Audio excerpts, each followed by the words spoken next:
9% of the global population has CKD, of which only 20%, at times 80% are hypertensive.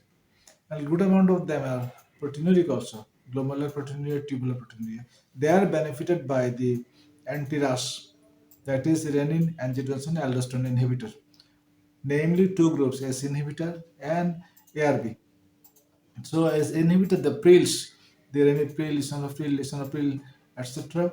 And the your ARB, you have the tens, the valsartan, losartan, others. So these either of the two drug group they inhibit the RAS, and thereby they have less fibrosis, less CKD progression from 2 to 3, 1 to 3 to 4 and 5. Other drug like aliskiren, it inhibits renin directly, so thereby less secretive progression they are recommended by by FDA and by EME. Other drugs useful over here, they are used globally.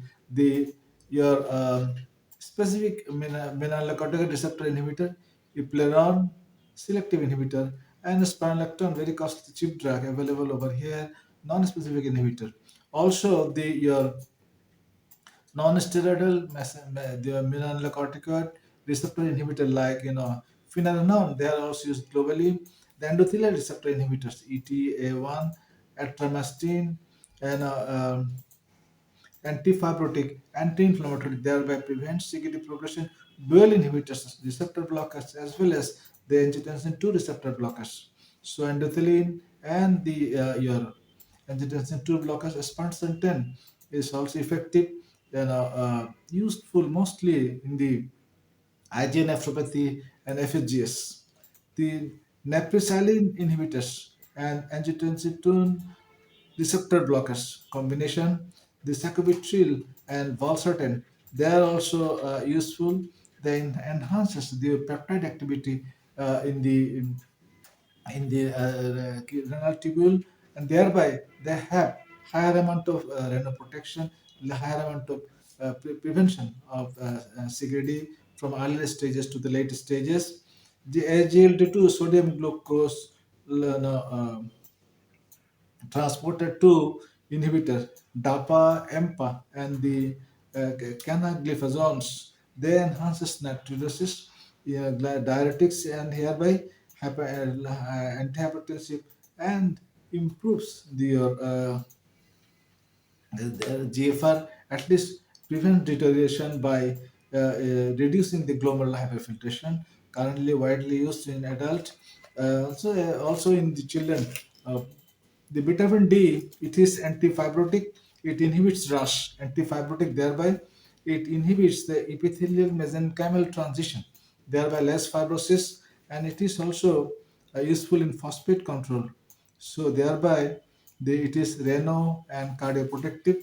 So thereby it's useful in the CKD progression, prevention modality. The calcium channel blockers like in the non your DHP group, like beta blockers like your carvedilol, they are also useful in reducing the proteinuria and in reducing the CKD progression. We know the proteinuria, hypertension, they enhance the CKD progression, and proteinuria per se, protein is toxic to the renal tubular and other resident glomerular and other resident cells. Thereby, controlling proteinuria is essential. Even tubular proteinuria of the non-GN cases of CKD, they are being benefited by these your medications. The control of the acidosis by bicarbonate, and the statins controlling the dyslipidemia and uricosurial, producing drugs like your allopurinol and febuxostat. They are also useful because they suppress the macrophage activity, they suppress the oxidative activity, thereby it reduces the fibrosis, inflammation, and CKD progression from stage 1, 2, 3 to 4 and 5. And so, pentaphyloxin, it reduces inflammation, found useful in the fibrous as an antifibrotic drug. We used it COVID in our COVID era. It's also useful in the kidney CKD progression from 2 to 3 to 4 and 5 and beyond. The renal diet, low protein diet, useful in adults who do not practice in children because of their growth issue. And so this inhibitor and ARB, these are the two drugs finally approved and then used globally on very high rate in these early days of CKD 1 to 3, not in 4 and 5. Anemia correction, obesity correction, and the proteinurge wasting treatment by dietary means 120%, 140% of the calorie target. Your plenty of starch food, less fat, no protein control in children, protein reduction in children. So lifestyle modification, exercise, and appropriate weight control in a healthy lifestyle, appropriate sleep, etc. They are useful in reducing the hyperfiltration and decreasing the fibrosis, interstitial fibrosis, tubal atrophy. They are less with the correct with these things. And apart from that, you control the etiology if it is controllable, and you have the less CKD. And it may take years together, maybe decades for the one can stay in the 1, 2, and 3 CKD for years together, even decades together, avoid say, progression to 4 and 5.